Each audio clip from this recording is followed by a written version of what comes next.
เอาพี่น้องเอ้ยน้องกลับเข้ามาอีกรอบที่สองพี่น้องเอ้ยกลับเข้ามารอบนี้แกไม่โซล่าเข้ามาเนาะกับสังกะสีเศร้าแผ่นสังกะสีนี่แม่น7 ฟุตเป็นยังไงบาทนี่เนาะจาก6เป็น7 บาทนี่เพิ่มความยาวเข้าไปอีกล้วนเลยดิ เออ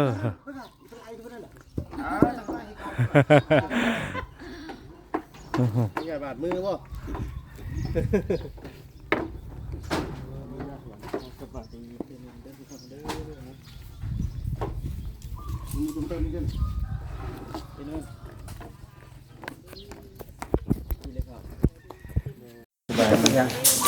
มันกำลังสีตั้งกระบังมันกำลังสีตั้งติงเนาะลูกติง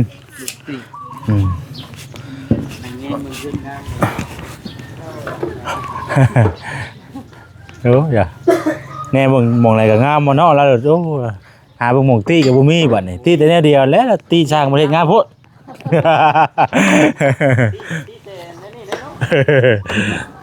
ตีใส่งามโพดตีจะมาช่วยมันมาเห็นไปเนี่ยก็ถือว่ามาครบหมดเลยบัดนี่พี่น้องเอ้ยเนาะมาครบหมดเลยแล้วบัดนี่ทางไม้โซล่านี่2 ตับพี่น้องเอ้ยเนาะ2 ตับตัดครึ่งพอดีเป็น4 ตับละ700คือเก่าอันนี้มันเฮาแก่มาพี่น้องเอ้ยแล้วก็กับสังกะสีก็เพิ่มเงินใช้100,000สังกะสีเพิ่มเงินใช้100,000เพราะว่ามันยาวกว่าเก่าเด้พี่น้องเอ้ยตัวรวมทั้งหมดนี่รวมทั้งเพิ่มใส่สังกะสีกับอันไมโซล่านี่พอดีเป็น1,60,000พี่น้องเอ้ยเนาะที่ว่าแสนซื้อมาก็เป็นเงินของทางแม่เพชรพี่น้องเอ้ยที่ว่าแสนซื้อเครื่องซื้อของมาในมื้อนี้ก็ได้เนาะครบหมดแล้วบัดนี้พี่น้องเอ้ยรับ3 คืนอ๋อมาเห่าวันนี้เลยสบายบ้านนอนรับไปยังบ่นี่เนาะนอนรับเครื่องประกอบกันเบิดเลยดิเครื่องย้ายไว้น้ำมันพื้นตารางอยู่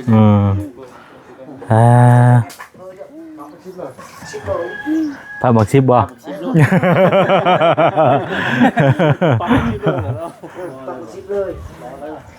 ตัดเลยเนาะยังน่ะพอดีบ่พ่อเพิ่นตัดให้พอดีเลยติพอดีเลยหักแล้วซะ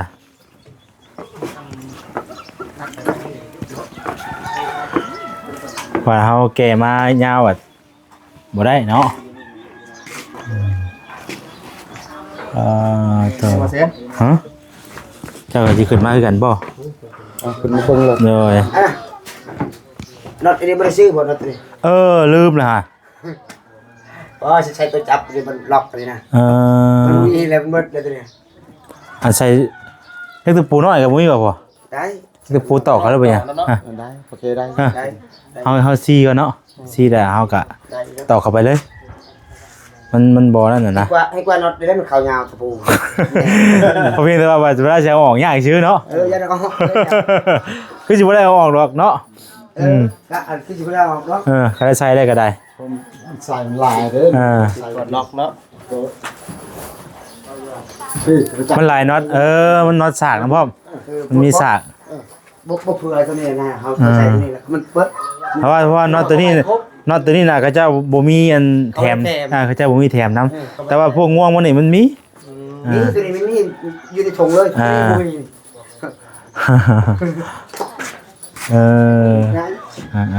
เป็นยังมันมีแต่หูกระต่ายที่เขาก็เอาตะปูต่อเขาเลย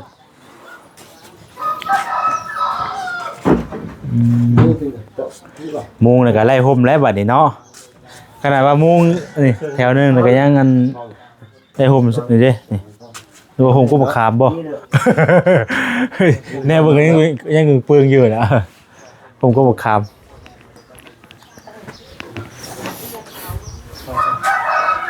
ขึ้น ม่วงกว่านี้เนาะพ่ออ่า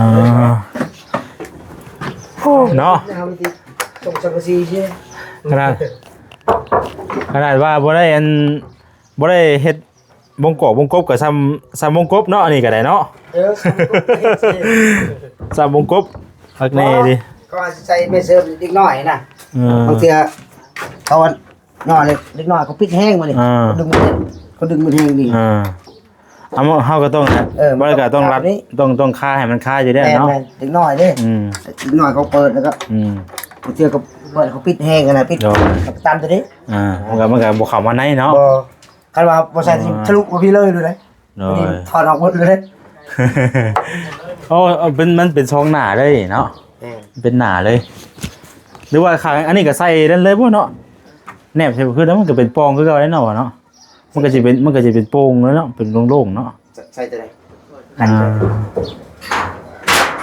อย่าว่ามันเป็นหูเนาะหรือว่าใส่ข้างนั้นให้มันเป็นเรียบเลยสินะ บ่พออีกแล้ว มันก็บ่พอติ บ่พอ มันก็สิเป็นว่างข้างกลางไงติ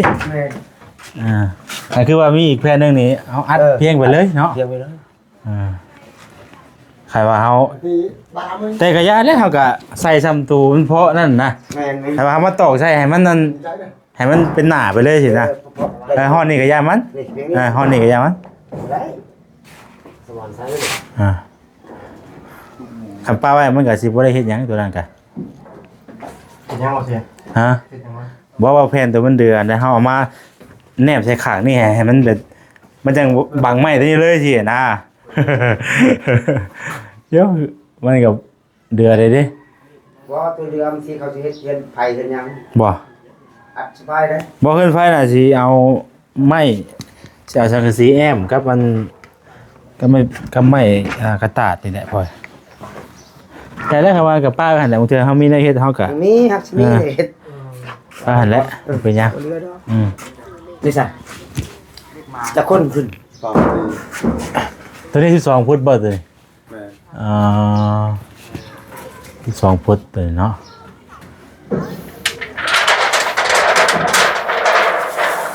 เดี๋ยวเฮาต่อกันแบบว่าเฮาต่อกัน2อัน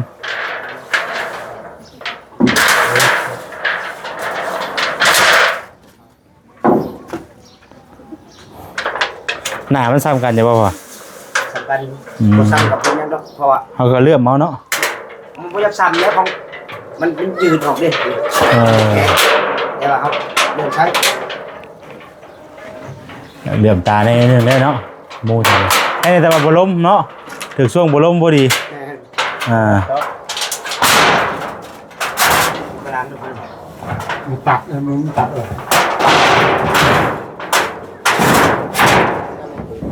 มีตัดอันเราก็มีตัดเราก็อะไรบ่ว่าจี้เขาก็จี้เขาเลย คักคือจังเลยเนาะจี้เอาบนนั่นน่ะบนตีเสหมุดปืนน่ะการโคตรได้ปืนน่ะนี่ก็1 2 3 4 5 6 7แผ่นใส่พาพุ่นเนาะบางอันปุ๊บก็ใส่มาพุ่นอยู่งามเลยบาดไหนตึงสีกะพอดีเกือบใกล้สิบ่ได้เป็นอะไรเนาะเอาไว้ท่าเสาได้อยู่โตมั้งยังไงนี่เห็นยังหลับเรื่องกันดีกว่าเลยยาวบ่เห็นว่าได้ไปเนี่ยเขาเยอะจังเลยมีตีนเลย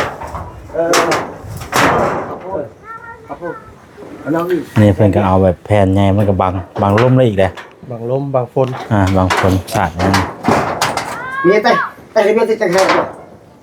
ตายอย่างนี้เสมอไม่ให้เงี้ยแน่ก่อนนะเพราะว่ามันบ่คือสังกะสีอันบ่สิ่งแหละเพราะว่ามันเคลื่อนได้สังกะสีตัวนี้บ่คือสังกะสีตัว แล้วมันบ่เคลื่อนอ่ะมันจะปุ๊บปุ๊บปุ๊บปุ๊บไปเลย เป็นร่อนไปแล้ว รถเริ่มเพี้ยนอ่ะ หลายเด้อ เริ่มเพี้ยนว่ามันไอ้ตัวเดิมติดตรงเปิดมาก่อนทำรถโอเค ไหนบ่ จะเอา มันตึงๆ ก็มันแต่งเรื่องนี้ทำไมจะให้อ่ะตัดตรงกระเป๋าอะไรจนไปอะไร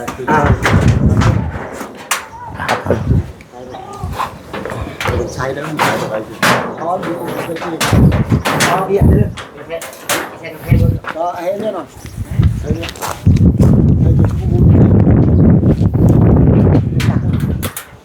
ลูกติงเนาะวะค่ะ แม่ ทาสีเข้าไปพอดี นี่ก็สีได้เนาะ งามพอได้เฮาเพิ่นประกอบแล้วเพิ่นละ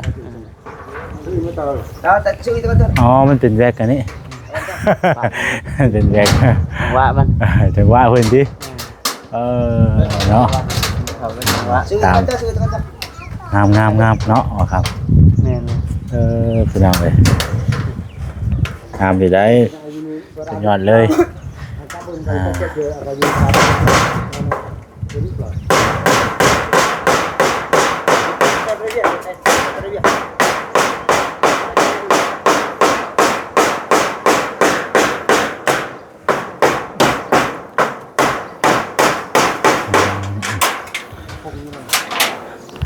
ใกล้แล้วเนาะสานวน ใกล้จะได้ขึ้นนอนเฮือนใหม่เลย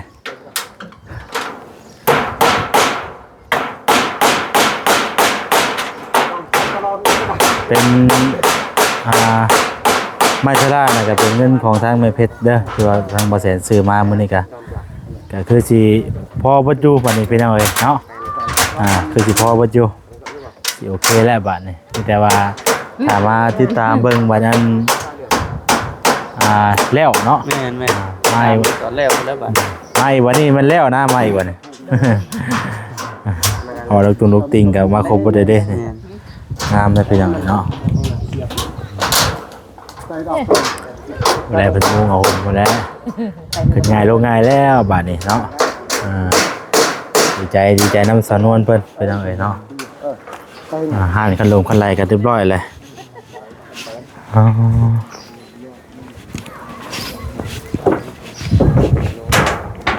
ดีงามแม่ขันไหลก็พอดีงามรถเนาะ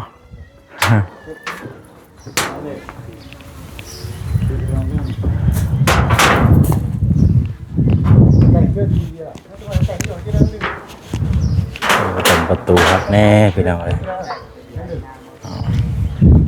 ขังนี่จะเป็นขังนี่เนาะอันนี้เพิ่นยังบ่ได้ตัดพี่น้องเพิ่นเลยเพิ่นมุ่งมาฮอดพี่แหละเพิ่นจะจีวัดแท้แล้วก็ตัดเอาเลย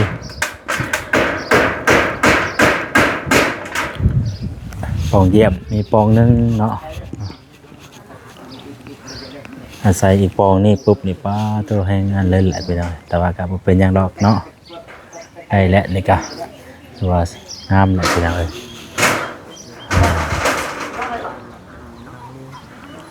ตัวสูงได้แบบคักเลย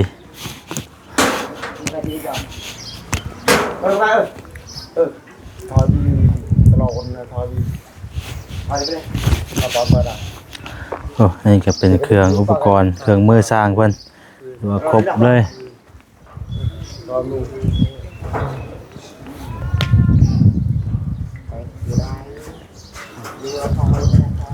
ไปเท่านี้กันนะไปเบอร์เบอร์ดีกว่าเลย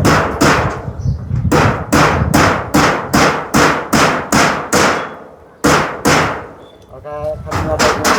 mình sẽ đi tay mình ở vào cái sau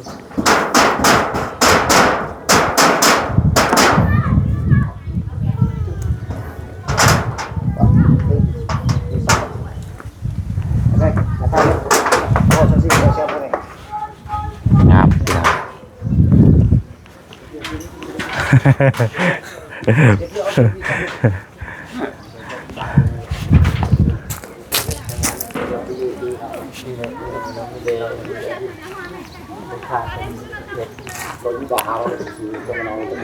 แล้วเรือน6ผู้ใดจังสิได้ลองเนาะ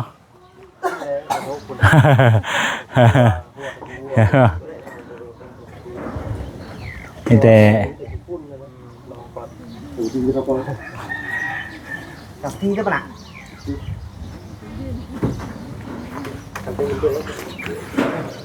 พี่น้องเอ้ย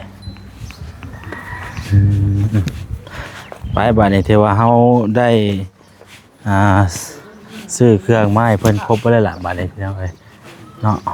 เป็นสีเป็นยังมันกระทาเพิ่นแหละพักแล้วเนาะยุมปองเยี่ยมเฮ็ดตึมๆอยู่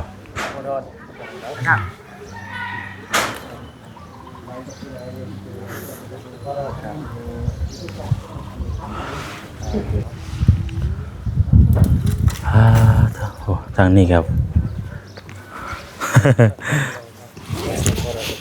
ไปดีเด้อทางนี้ตัวบ่ได้ไปหากินบ่มื้อนี้ บ่มื้อนี้หยุด รถเนาะหยุดก่อนเนาะใกล้สิแล้วแหละเฮือนสำนวนเหมือนกัน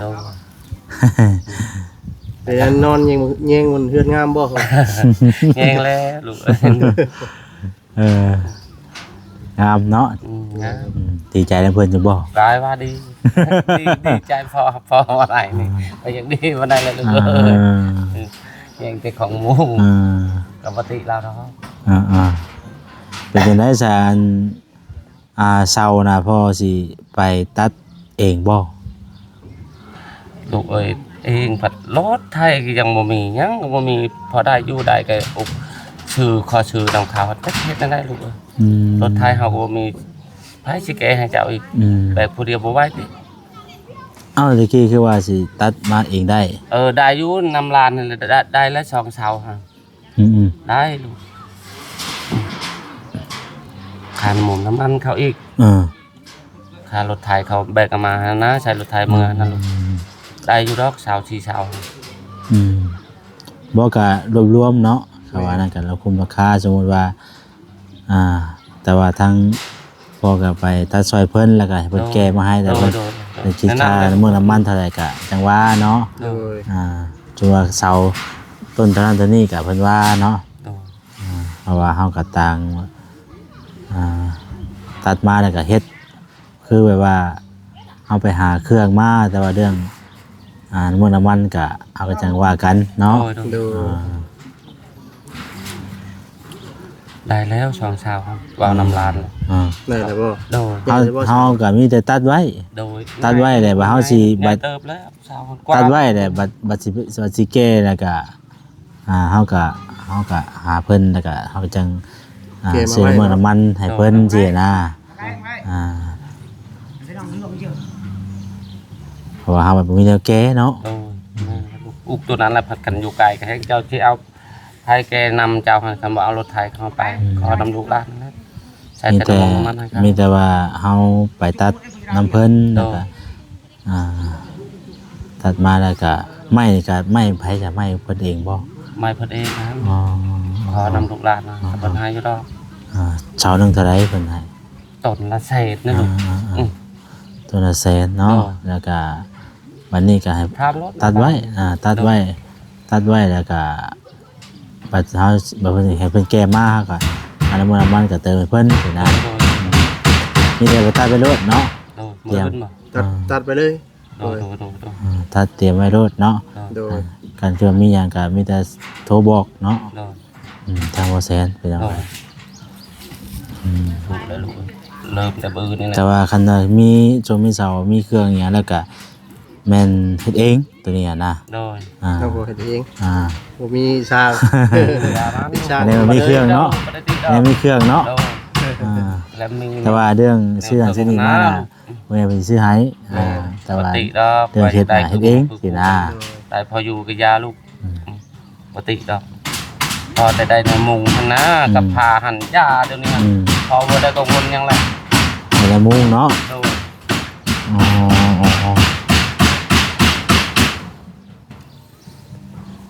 ฉันแล้วจะเป็นอะไรก็มาบอกมาแจ้งทางพ่อเพิ่นเขาว่าจะไปตัดไปหาเนาะเอาไว้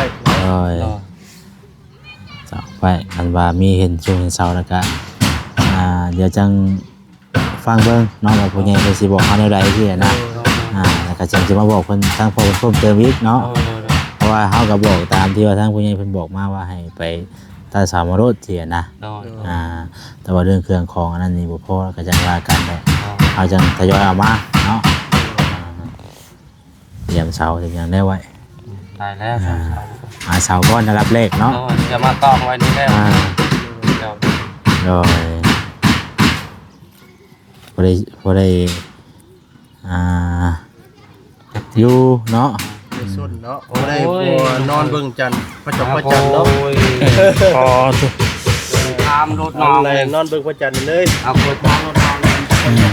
ลานจนมาชูพระเท้าแล้วไปนะลงคนในตารางบนเตียงอันนี้คนว่าชูก็พระเท้าให้นอนนี่ก็เท้ารถนอนเช้า ใช่นี่ ว่าฝนตกนะลานว่าชนแต่นั้น มันตกแต่เจ้าก็อยู่กลางเลย อยู่ก็คือเลยเนาะอยู่จุขาอันน้ำมู คือของหมูก็คือของเฮาเนาะ จะมาแกเจ้าเจ้า โดย เจ้าก็ บ่พุ่นพยายามไปนอนอยู่พุ่นคืนนี่อะไรนี่น้ำลานอีกหอบวันนึงนี่ฮะก็มาก่อน แรงมาบ่ โดยพุ่นไปนอนบ้านนนทายนี่ลานเคยอยู่ด้วยกันนั่นแหละคิดพอเท่าเลยคิดไปหาแม่แน่โอ้ยก่อนโลบช่องรถทำในบ้านคนนั้นคนว่าเจ้าเป็นบาเลยเจ้าบาเป็นไรลาน พระอาจารย์มีแต่เฮาก็สิออกไปแล้วบอกกับทางพ่อคนแรกคันว่าไปหามาไว้เด้อรถคอยอย่ามาเลย4เสา โดย สีเสาบ่ 4ต้น สีเสาบ่ แล้วแต่ลูกเด้อ สีเสาเฮาก็เฮ็ดมันใหญ่เด่นนี่นิดนึงเนาะ พวกประมาณรุ่นพี่เนาะ 4 เมตรเนาะ บ่ได้ 4 เมตร มัน พอแล้ว บ่ได้มันดีกว่านี้เนาะไปซะพอซะดิ เนาะเฮามีแต่สี จะเดินทางไปโรงเรียนต่อก่อน เดี๋ยวพอเด้อ ดูใจนึง คันว่าคันว่ามีช่วงมีสาวมาแล้วก็จังสิจังสิเข้ามาเด้ออยู่ดอกมีแต่ไปหาเตรียมมารถเด้อ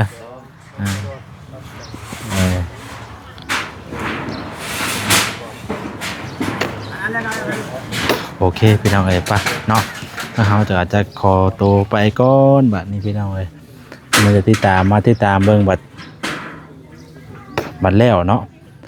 มาอัปเดตเบิ่งบัดแล้วพุ่นแหละบัดนี้เป็นแล้วก็จังสิเข้ามาอัปเดตเบิ่งให้พี่น้องเบิ่งเนาะ